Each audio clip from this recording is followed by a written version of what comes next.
Hi hello and welcome to VAJ home packers. இன்னைக்கு வீடியோவில் எனக்கு ஒரு நாள் உள்ள அந்த கேக் ஆர்டர்ஸோட vlog தான் பார்க்க போகிறோம். ஸோ வீடியோவில் அந்த ப்ரைஸிங் பேக்கிங் எல்லாமே இன்க்ளூட் பண்ணியிருக்கிறேன். அது மட்டும் இல்லை, வீடியோ ஸ்கிப் பண்ணாமல் பாருங்கள், உங்களுக்கு கண்டிப்பாக யூஸ்ஃபுல்லான இன்ஃபர்மேஷன்ஸ் இருக்கும். மறக்காமல் வீடியோவை லைக் பண்ணுங்கள், கமெண்ட் பண்ணுங்கள். என்னோட வீடியோவை சேனலை சப்ஸ்கிரைப் பண்ணாமல் பார்த்துட்டு இருக்கீங்கன்னா சப்ஸ்கிரைப் பண்ணி சப்போர்ட் பண்ணுங்கள். அப்படியே விஏஜே வேர்ல்டு சேனலையும் சப்ஸ்கிரைப் பண்ணுங்கள். சேனலோட லிங்கை நான் டிஸ்கிரிப்ஷனில் கொடுத்துருக்கேன். அப்புறமா ஆன்லைன் பேக்கிங் கிளாஸ் ஜாயின் பண்ணுறீங்க அப்படின்னா காண்டாக்ட் பண்ணுறதுக்கு டிஸ்கிரிப்ஷனில் நான் டீட்டெயில்ஸ் கொடுத்துருக்கேன், செக் பண்ணி பாருங்கள். வாங்க வீடியோக்குள்ளே போகலாம். எனக்கு டோட்டலாக பார்த்தீங்கன்னா 4 ஆர்டர் இருந்துச்சு. அதாவது ஒரு கேக் வந்து 3 kg ரெட் வெல்வெட் கேக்கு 3 டயரில், இன்னொன்று 3/4 கிலோவில் ஒரு கேக்கு, இன்னொன்று 1/2 kg கேக்கு, தென் இன்னொன்று வந்து 1 kg கேக். இப்படி டோட்டலாக 4 கேக்ஸ் ஆர்டர் இருந்துச்சு. இதுக்கு கூடவே கொஞ்சம் டிசர்ட்ஸ், அதாவது டோனட் இருந்து, கேக் பாப்ஸு, கேக் சிகல், கப் கேக்ஸ் இந்த மாதிரி எல்லாமே இருந்துச்சு.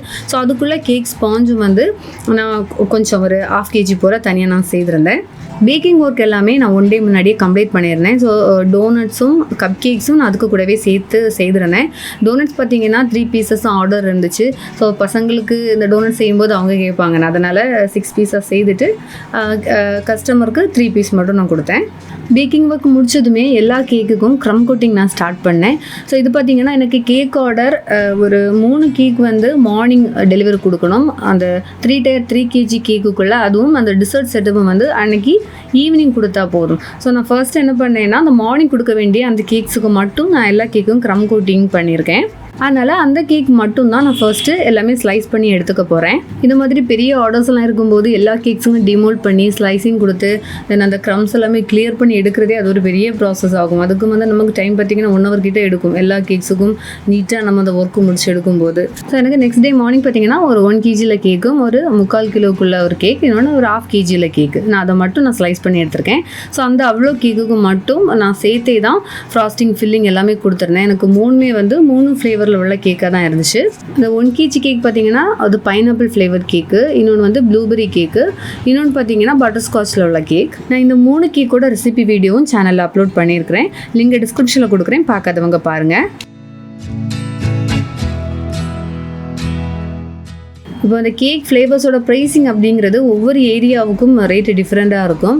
ஸோ நான் நிறைய வீடியோஸ்லாம் சொல்லியிருக்கிறேன், உங்களுக்கு ஒரு கேக்கோட ப்ரைஸ் வேணும் அப்படிங்கும்போது நியரஸ்ட் பேக்கரிஸில் நீங்கள் விசாரிச்சு பார்க்கணும், என்ன ரேட்டு கொடுக்குறாங்கிறத கேட்டுட்டு. அதே மாதிரி உங்களுடைய பக்கத்தில் உள்ள ஹோம் பேக்கர்ஸ் எல்லாம் இருப்பாங்க இல்லையா, அவங்க என்ன ரேட்டுக்கு சேல் பண்ணுறாங்களோ அதே சேம் ப்ரைஸுக்கு நீங்கள் சேல் பண்ண பார்க்கணும். இந்த 3 கேக்குமே நீட்டாக க்ரம் கோட்டிங் கொடுத்து எடுத்தாச்சு. அந்த 1 kg கேக் வந்து நான் டாலாக தான் செய்திருந்தேன். 2 6-inch டின்லேயே பேக் பண்ணியிருந்தேன். ஒவ்வொரு டின்னில் உள்ள கேக்கையுமே 3 லேயர்ஸாக ஸ்லைஸ் பண்ணி டோட்டலாக 6 லேயர்ஸில் செய்திருக்கேன். ஸோ இந்த டால் கேக் வந்து கொலாப்ஸ் ஆகாமல் இருக்கிறதுக்காக ஸ்கியூவர்ஸ் இன்சர்ட் பண்ணியிருக்கிறேன். இப்போ டால் கேக்ஸ் செய்கிறோம் அப்படின்னா, இப்போ பேசிக்காக 1 kg கேக்கு 700 அப்படிங்கும்போது இந்த டால் கேக்ஸுக்கு எக்ஸ்ட்ரா நம்ம 50 or 100 rupees வரைக்கும் சார்ஜ் பண்ணிக்கலாம். ஸோ க்ரம் கோட்டிங் முடிச்சதுக்கப்புறமா இந்த கேக்ஸுக்கு டெக்கரேட் பண்ணுறதுக்கு ஃபாண்டன் ஒர்க் நான் செய்ய ஸ்டார்ட் பண்ணேன். ஸோ ஃபர்ஸ்ட் ஒன் பார்த்தீங்கன்னா அந்த பர்கண்டி கலர் அந்த ஒரு தீம்லேயே தான் கேட்டிருந்தாங்க. ஸோ அதே சேம் கலர்லேயே தான் நான் ஃபாண்டன் வந்து கலர் மிக்ஸ் பண்ணி எடுத்திருந்தேன். ஸோ அதில் பார்த்தீங்கன்னா க்ரௌன் செய்யணும். க்ரௌன் செய்துட்டு அந்த க்ரௌனோட ஃப்ரெண்டில் அந்த பேபியோட நேம் பிரின்ஸ்னு நேம் கொடுத்து நம்பர் 1 அதிலே வந்து போட சொல்லியிருந்தாங்க. ஸோ அதுக்காக நான் க்ரௌன் கொஞ்சம் பெருசாகவே செய்திருந்தேன். ஏன்னா அந்த பிரின்ஸ் ஃபுல்லாக தெரியணும் இல்லையா, ஃப்ரெண்ட் ஃபேஸ் பண்ணி இருக்கிறதுக்காக நான் பெரிய க்ரௌனாக செய்திருந்தேன்.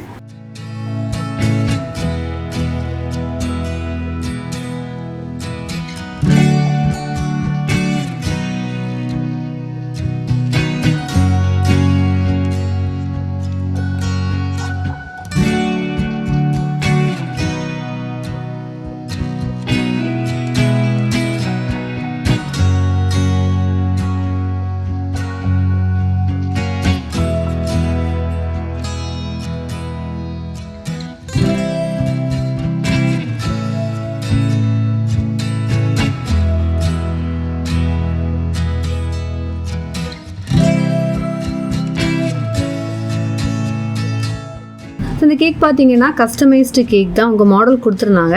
ஸோ அதில் பார்த்தீங்கன்னா இந்த மாதிரி சர்க்கிள் ஷேப்லையாக உள்ள அந்த ஃபாண்டன் டெக்கரேஷன்ஸ் இருந்துச்சு. ஸோ அதுக்கு வந்து நாசல்ஸ் இருக்கு இல்லையா, அதிலே தான் வந்து டிஃப்ரெண்ட் சைஸில் உள்ள சர்க்கிள் யூஸ் பண்ணி நான் அதை கட் பண்ணியிருந்தேன்.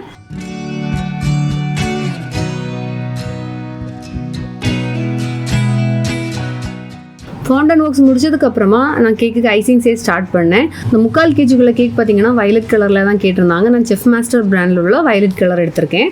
ஸோ அந்த கேக்குக்கு நல்லா நீட்டாக ஐசிங் செய்து எடுத்தாச்சு. ஸோ ஃபர்ஸ்ட்டு அந்த 3/4 kg கேக்குக்கு நல்லா நீட்டாக ஐசிங் செய்து எடுத்தாச்சு.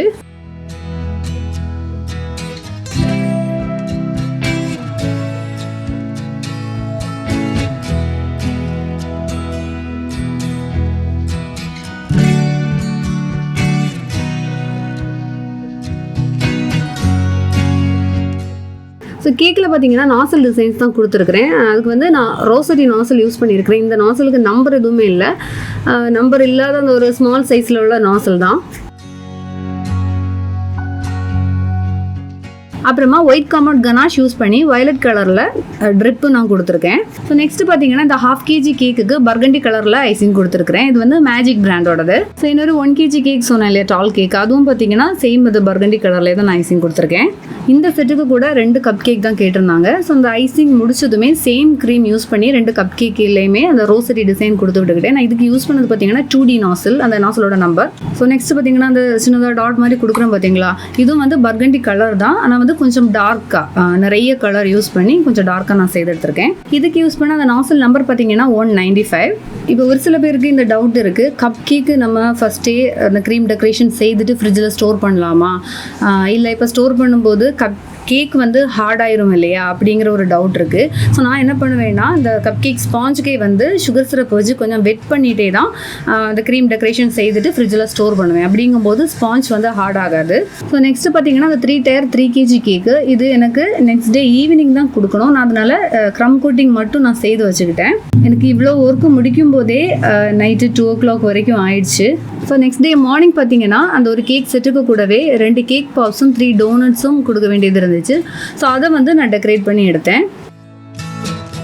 3 கேக்கையுமே டெக்கரேட் பண்ணுறதுக்கு ஃபாண்டனில் கட் பண்ணி எடுத்தது எல்லாமே ட்ரையாக இருக்குது. ஃபாண்டன் பட்டர்ஃப்ளைஸ் வந்து நான் 3 கலர்ஸில் கட் பண்ணி எடுத்தேன்.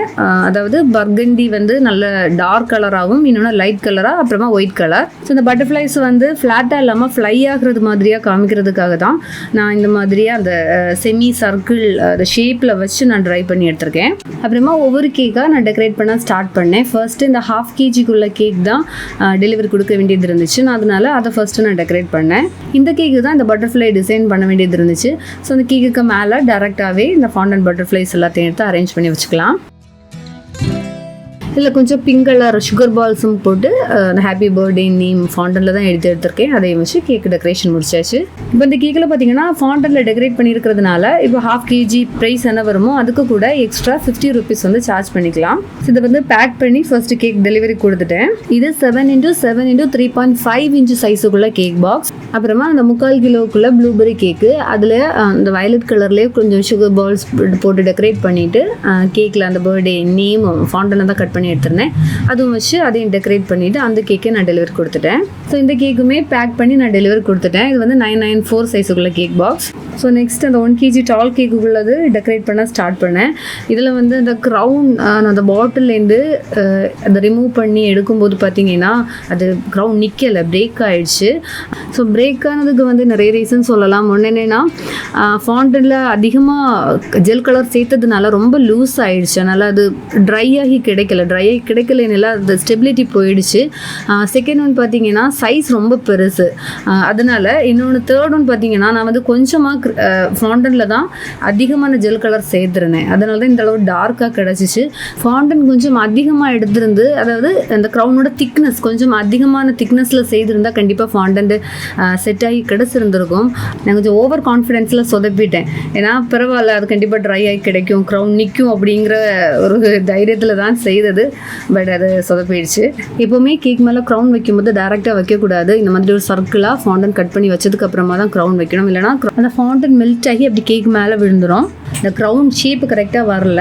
பட் அந்த நம்பர் 1 and பிரின்ஸ் நேம் தெரியணும் இல்லையா, ஸோ அதுக்காக அந்த க்ரௌனை ஜஸ்ட் வந்து ஃபோல்ட் பண்ணி அது வெர்டிக்கலாக இருக்கிறது மாதிரி நான் ப்ளேஸ் பண்ணி வச்சேன். பேக்கில் ஸ்டிக்ஸ் எல்லாம் கொடுத்து இனி இதை சர்க்கிள் ஷேப்பில் கட் பண்ணி வச்சுருந்தோம் இல்லையா, அந்த ஃபாண்டன் எல்லாத்தையுமே கேக்குக்கு ஃப்ரெண்டில் வச்சு டெக்கரேட் பண்ணிக்கலாம். அண்ட் தென் ஹாப்பி பர்த்டே எழுதியிருந்த அந்த ஃபாண்டன்ட், அப்புறமா சைடில் கேண்டிலும் வச்சு கேக்கோட டெக்கரேஷன் ஃபுல்லாகவே கம்ப்ளீட் பண்ணியாச்சு. ஸோ இந்த கேக் பார்த்தீங்கன்னா 1 kg pineapple cake. So 1 kg pineapple கேக்கோட ப்ரைஸ் ப்ளஸ் அந்த டால் கேக்கு எக்ஸ்ட்ரா 50. தென் இந்த ஃபாண்டன் ஒர்க்ஸ் இருக்கிறதுனால 150 நான் வந்து சார்ஜ் பண்ணியிருந்தேன். இப்போ அது ஏரியா டு ஏரியா அந்த ப்ரைஸ் டீட்டெயில்ஸாக வந்து டிஃப்ரெண்ட்டாக இருக்கும்.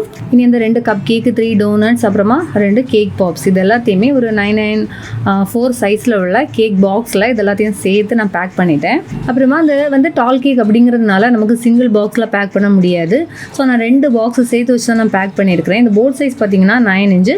ஸோ அந்த 9 இன்ச்சுக்குள்ளே பாக்ஸ் தான் சூஸ் பண்ணியிருக்கிறேன். 994 சைஸில் உள்ள 2 பாக்ஸை இந்த மாதிரியாக சேர்த்து அந்த ஒரு ட்ரையாங்கிள் ஷேப்பில் ஃபார்ம் பண்ணி அந்த பாக்ஸ் கேக் வந்து நான் பேக் பண்ணேன்.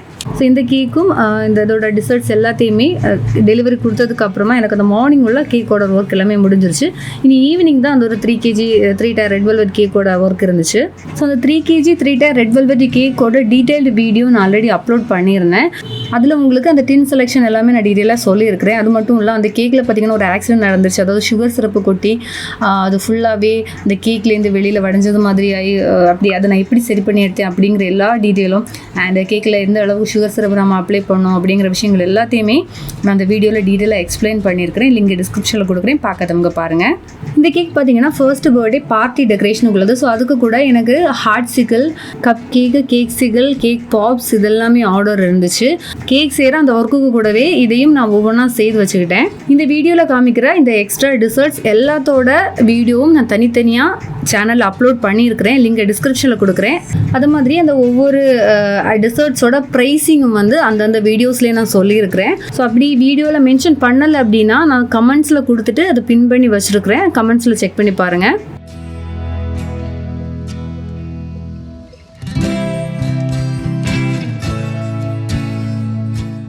இப்போ இந்த 3 tier கேக்குக்கு அந்த டெக்கரேஷனோட சேர்த்து, அதாவது ஃபாண்டன் டெக்கரேஷன், அந்த டயர் இது எல்லாத்துக்கும் ப்ரைஸ் எப்படின்னு பார்த்தீங்கன்னா, இப்போ 3 kgக்குள்ளே ரெட் வெல்வெட் கேக்கோட ப்ரைஸ் என்னவோ அதுக்கு கூட அடிஷ்னலாக நான் 500 rupees வந்து நான் சார்ஜ் பண்ணியிருந்தேன்.